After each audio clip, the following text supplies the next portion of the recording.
Bienvenidos a Cruce de Palabras por Telesur. Soy Luis Hernández Navarro y hoy nos acompaña en el estudio un querido amigo de este programa, de este canal de televisión, el escritor, historiador, director de la editorial del Estado, el Fondo de Cultura Económica, Paco Ignacio Taibo II, para conversar sobre su último libro, Los alegres muchachos de la lucha de clases. Paco, muchas gracias por estar con nosotros. Un placer, te agradezco enormemente la invitación. Hay alegres muchachos que no sean tan alegres cuando están en la lucha de clases. O sea, cuando tratas de hacer una historia generacional, que es lo que intenté, repleta de historias personales, pero también de otros y de algunas cosas, pues pasa el recuento, y el recuento es bueno, malo y regular, hay de todo. Por lo tanto, el libro dedica a grandes momentos de estos últimos 50 años de conflicto, combates contra el monstruo del Estado mexicano, pero también las historias de los traidores feos, ¿no? Muchos. Algunos, digamos, no son tantos. Yo creo que el primer recuento lo hicimos en el año 70, 71, viendo cuántos de los que habían sido representantes en algo tan amplio y democrático como el Consejo Nacional de Huelga del 68, cuántos habían traicionado, se habían vuelto agentes de la policía, se habían vendido. Y era chiquito el conteo. Pero hubo una gran cantidad de exdirigentes del 68 que terminaron trabajando felices de la vida para Carlos Salinas de Gortari, por ejemplo. Sí. Esos no los metes dentro de la lista de los... Pues hay dos tipos de corruptela. Una de ellas es la la gente cobra sueldo, y había varios, detectados y post-detectados. Y luego hay otros que se quebraron. Algunos se quebraron bajo tortura, y yo creo que esto es comprensible. Tampoco hay que actuar con la espada puritana de el que resista 10 días de tortura. No, dejémonos de historias. Solo los que lo pasaron pueden atestiguarlo. Y luego tienes un fenómeno natural, que es el fenómeno del desgaste de una generación, cansancio. Después de que perdiste 4 huelgas, te corrieron de la universidad en que trabajabas, estuviste en 7 movimientos populares, de los cuales terminaron en empate o en derrota, de los 7, 5. Pues hay un nivel de desgaste. Luego hay un nivel de desgaste personal, de la edad. Piensa que esta era una generación de futura clase media y de repente se encontraron, que llevaban 3 divorcios, que... Y dices que los que nos hemos divorciado somos lo peor de la vida. Es acumulativo, es acumulativo. Llevaban 3 divorcios. Habían tenido que repartir la enciclopedia británica en 2 partes y a ti de la H en cada divorcio. Pagaban gasto alimenticio, hijos separados, bla, bla, bla. Tenían problemas económicos por todos lados. Este desgaste personal, la carrera trunca, pues a muchos los quemó, pues, ¿no? Cuentas de tu pasado en Gijón, sí, de tu pasado asturiano, y luego de tu traslado a México. Sí. Y tienes una imagen muy peculiar de tus recuerdos infantiles. Yo creo que hay 2. Una de ellas es, crecí con el mar al lado y el mar sigue en mi oído, aunque ya se fue. Y hay 4 o 5 historias de infancia que me gustaba rescatar, porque yo digo que son las que van creando el que eres, el carácter. Pero luego, lo que le dices a los curas. Sí, mi conflicto con los curas, o el miedo a quedarme atrapado a los 4 años con el pie. O luego están el largo paso de la Internacional de Escritores Policíacos, la Semana Negra, los libros policíacos y todo el movimiento europeo, que de alguna manera lo registro. Son 2 momentos diferentes. Pero hay un tercer momento que no está en eso y está en eso, que es mi terrible y tremenda batalla para hacerme mexicano a los 12, 13, 14, 15, 18 años. Cuentas cómo cuando ustedes llegan aquí, mucho como resultado de la persecución del franquismo, tu padre les dice, ahora tenemos que ser mexicanos. Y dices, tu tío, que era más razonable, decía, lo vamos a intentar. No, yo dije, órale. ¿Y estudio dónde? En la secundaria 4. O sea, en lugar de Al ir barrio. a los colegios de los hijos de los españoles, Sí. fuiste a una escuela pública. Y eso fue una decisión. Y mi padre estaba feliz porque decía, de eso se Porque no trata. pagaba colegiatura. No solo, yo tuve una beca en la secundaria y aportaba mis 100 pesos mensuales al gasto familiar. Ajá. Pero además estaba en su lógica, nuevo país, nueva vida, nuevas raíces. Papá rompió de una manera muy cruda con España, no solo por el pasado de represión a los abuelos, sino también por el hartazgo de la... No se podía ser periodista bajo censura en la España de los años 50. Y venía muy quemado. Y entonces aquí vida nueva. Y de veras vida nueva. Ahora, para mí era una batalla. Te asociaban con Joselito y con Marisol. Compadre, todos los 15 de septiembre, las sordas de la secundaria 4 gritaban, a quemarle las patas a Joselito. Joselito era yo porque hablaba con acento español, y órale, a huir frente a hordas que estaban... Mueran los gachupines. A fuerza. Y entonces fue todo un proceso. Pero además, conforme me iba involucrando políticamente, tenía que cubrirme, porque la generación del artículo 33 ya está muy olvidada. El artículo 33 en México es el que permitía deportar a todos aquellos extranjeros que se involucraran en política. Sí. Entendemos que en política subversiva, en política Obviamente. crítica a la gobierna, la otra no contaba. No, eso no importa. Pero era un fantasma. Tan es así que empezando el movimiento 68, el primer golpe vino contra extranjeros. ¿Sí? ¿Qué extranjeros? Algunos iban pasando, otros eran progres y punto, pero llegó la primera cucharada. Y entonces nacionalizarte era un problema. Yo aprendí a decir, ya entrando en la prepa, ¿y usted de dónde es? Yo decía del norte.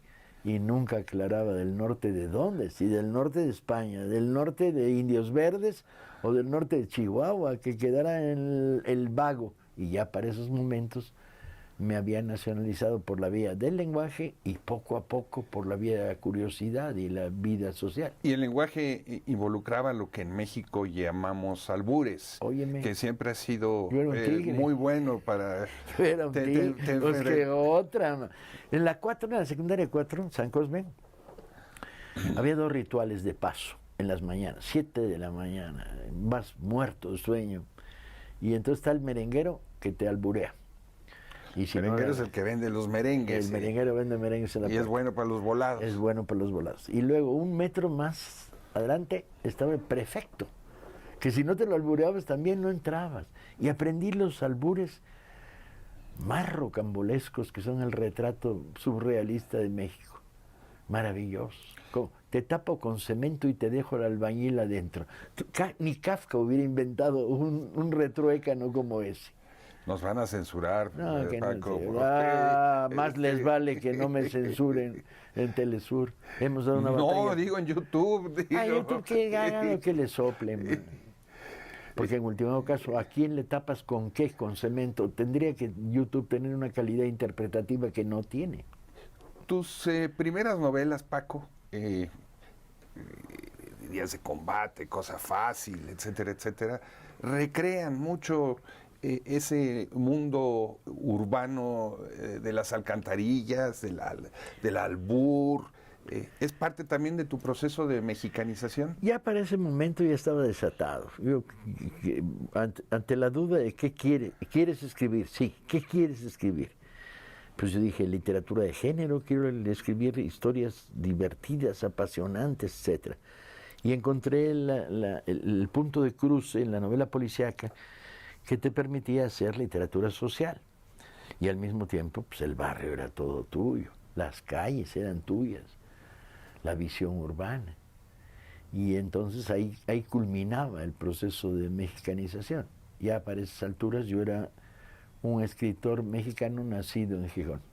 Antes del 68 tú ya militabas en las filas de la izquierda radical. ¿Eso también fue un puente hacia conocer al otro México?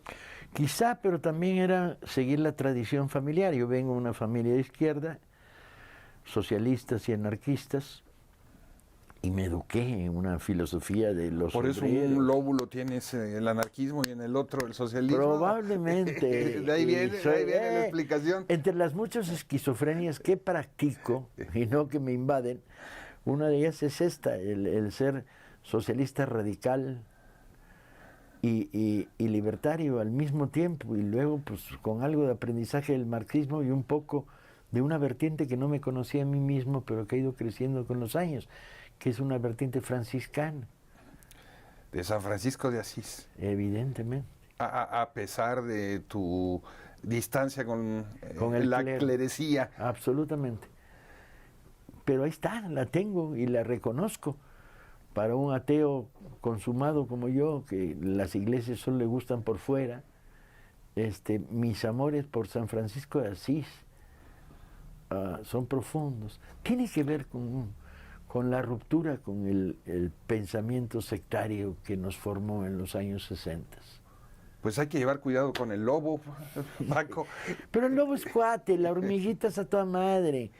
El problema no es ese, el problema son los mercaderes a la puerta del templo, que son a la puerta del templo, dentro del templo y durante el templo. ¿Te parece si vamos a una pausa y lo dejamos aquí en el templo? Sí. Amigos, amigas, no se vayan, volvemos en muy breves instantes.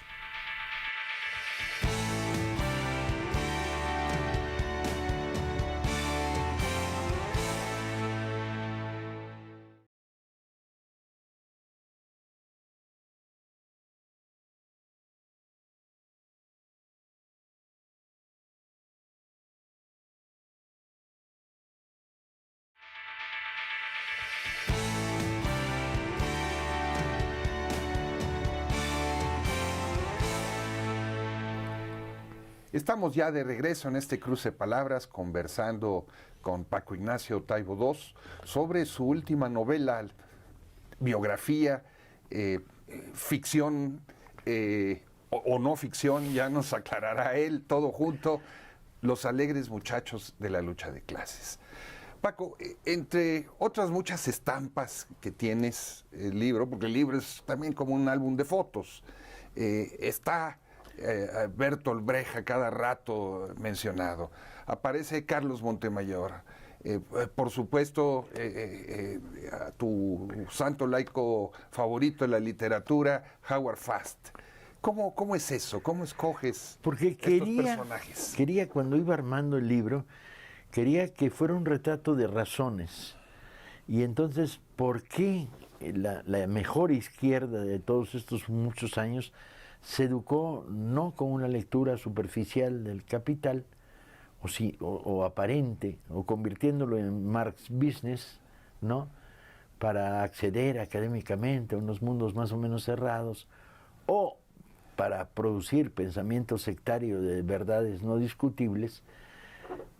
Lo mejor de esta generación se formó leyendo, y viendo cine, y viendo teatro, y oyendo canciones. Sacas a la batalla de Argel y casi los combates que hay a la salida del cine Roble. Pero también los poemas que se leía pre-68, y también mis homenajes a ciertos autores que nos formaron. Verdaderamente nos formaron. Entonces, a la hora de la verdad uno dice, bueno, ¿usted qué es? ¿Usted es comunista de Lenin? Y dice, no, yo soy antiimperialista de Sandokan y los Tigres de la Malasia. La verdad, mi referencia emocional es que eso es la composición real de la política. Te colocas emocionalmente de un lado del conflicto entre el poder y los desposeídos, entre los pobres y los ricos, entre el capitalismo como opción casi única y la realidad antiúnica. Te vas colocando emocionalmente. Entonces yo creo que el libro tenía la importancia también de ser una guía de lecturas, de películas, para un adolescente que tiene 18, 20 años y que puede decir al leerlo, y espero que lo diga, pues no eran tan diferentes, ¿no? Pero leían más, güey, ahí te va. Vietnam, aparece Vietnam Ho como Chi Minh, un fantasma. Ho Chi Minh no es posible, el único dirigente. Bueno, Mao también, pero Ho Chi Minh más potente, fumaban hasta en latina. Y aparece el Che. Y desde luego el Che, ¿qué otra? El que ha sido costaría mucho trabajo. Biógrafo exitosísimo. Y para mi generación, no pensar en el grado de influencia del Che, no solo en cuanto al proyecto de la revolución podrá ser imposible, pero es necesaria, y la revolución ya, sino cómo administró su relación cotidiana en Cuba con la revolución. que era lo que más me interesaba a mí. Descubrí escribiendo la biografía del Che que me interesaban más 20 días dirigiendo el Ministerio de Industria y discutiendo las raciones, la relación directa con las fábricas, bastante más que la muy contada historia de la fracasada expedición boliviana. Tu libro huele a barrios obreros, a luchas sindicales, aparece las costureras en León y en Irapuato, aparecen los trabajadores electricistas, Demetrio Vallejo. Los maestros de primaria de la 9, pues cómo no, es mi familia. Es el lugar donde me encuentro a gusto. Y me he encontrado a gusto históricamente. Ser funcionario es una lata. Afortunadamente yo soy tan atípico que no hago protocolos, me los brinco, no uso corbata. Mi oficina está donde me sopla el viento y el día lo mismo dirijo desde un coche que desde una librería en Pénjamo. Pero, el bar es el bar. Pero sin embargo, esas insurgencias sindicales a las que haces referencia, la del 56-60, con Vallejo y Otón Salazar, los ecos de lo sucedido entonces, y luego la de los 70s, terminaron en una derrota tremenda. Sí. Y no hay... Pues es mi historia y la tuya y la mitad de los que nos están oyendo. Pero no hay en el libro una reflexión sobre esa derrota. Es como si, no. Bueno, pues nos derrotaron, pero no nos derrotamos. Aquí estamos. A ver, en mi momento de mejor gloria produjo una camiseta que luego algunos fans me la regalaron, que decía nacidos para perder. Y atrás decía, pero no para transar. Yo creo que esa es la clave. El movimiento no garantiza la victoria. Es raro cuando la garantiza, cuando la presupone de cierto. Lo que sí garantiza es la continuidad de los principios que te llevaron a la lucha. Te detienes, yo creo que como en ningún otro tema, en la aventura de Para Leer en Libertad. Sí, fue apasionante, es apasionante. La Brigada Para Leer en Libertad sobrevive, dirigida por Paloma. Yo tuve que marginarme al empezar a dirigir el fondo, pero fue la gran experiencia de llevar lo aprendido políticamente en pleno, no sectarismo, amplitud, trabajo de base y trabajo de masas. Porque el problema es que una parte de la izquierda en los años 70, ante la cadena de derrotas, se refugió en el trabajo hormiga. Y era, voy a dar un curso para 5 obreros perdidos en no sé dónde. Y ahí, párale, güey. Voy a dar un curso que puede ser replicado en 72 barrios y voy a ir al barrio entero, no a medio barrio, no un pedazo. La brigada rompió el concepto de la izquierda hormiga para pasar al concepto de la izquierda línea de masas dentro de lo posible. Y yo creo que es su gran virtud porque introdujo en el factor de fomento a la lectura el factor político más potente, que es mexicano que lee, avanza 2 puntos en la lucha contra el mal. Paco, la Torre de Marfil de la literatura mexicana te castigó, entre comillas, con el látigo de su desprecio, a pesar de que eres muy probablemente el escritor mexicano más vendido, conocido y traducido en vida fuera de México. Luego te encontraste con una situación como la que tienes ahora, en donde casi un día sí y otro también, el mundo de la política institucional, la prensa, te revisa con lupa y reproduce fuera de contexto casi todas tus declaraciones, que son como pequeños petardos que intranquilizan a las buenas conciencias. Yo ya me había acostumbrado como escritor a tener frente a la opinión de la cultura con K a un espacio reducido. ¿Con K de kilos? Con K de camote, sobre todo. A tener un espacio de no existes. Pero era un espacio muy divertido porque el día en que yo no existía llegaba la 4ª edición de una novela en 6 meses. Y entonces tú decías, pero si existen los lectores, ¿para qué quiero a los críticos? ¿No? Entonces me había acostumbrado a ni siquiera irritarme ni ofenderme porque no les gustara lo que hago en la medida en que tenía el premio de los lectores, que me han mantenido durante años. He vivido de los derechos de autor. Y cuando entras al fondo, pues dices, pues va a ser igual, ¿no? El Fondo de Cultura Económica, el la Fondo de editorial Cultura del Estado. Económica, va a ser igual, no, va a ser peor. El día en que digas voy a bajar el precio de los libros, vas a encontrar a imbéciles de supremos de la oligarquía cultural mexicana diciendo, eso desvalora el valor del libro. Y dices, vete a Machado, güey, ¿no? Valor o precio, otra vez el viejo debate. ¿De veras se lo creen? O bajar el precio de los libros no es bueno. Y dices, pues no es bueno para el bolsillo de quién, del lector. O están haciendo colecciones populares. Hoy son ustedes populistas. Si nosotros somos populistas, que sí lo somos, ellos que son antipopulares. Total, la batalla era tan clara y transparente que me dio el gusto de enfrentarla y usar de mi lengua soez, que tengo que reconocer que mantengo y conservo para responderla. De joven, Paco, cuando eras organizador de sindicatos independientes, hablabas de que había que prepararse para una etapa de 20 años de trabajo gris. Ya pasaron 50. Sí.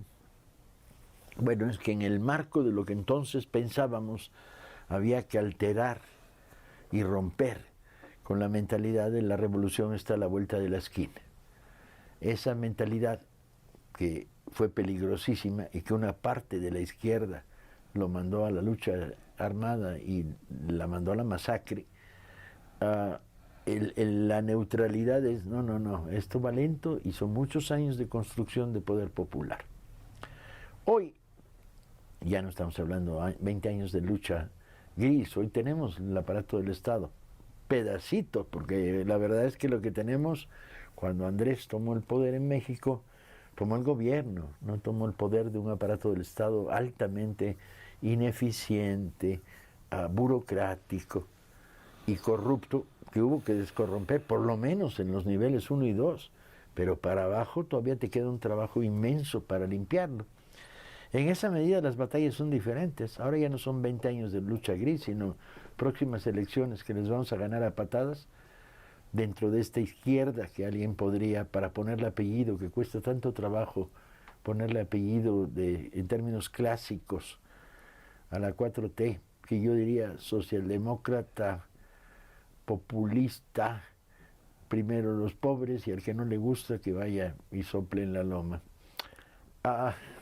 Cuesta mucho trabajo redefinir lo que hay, pero evidente lo que hay son fenómenos de continuidad muy interesantes, más allá de las trabas y las dificultades.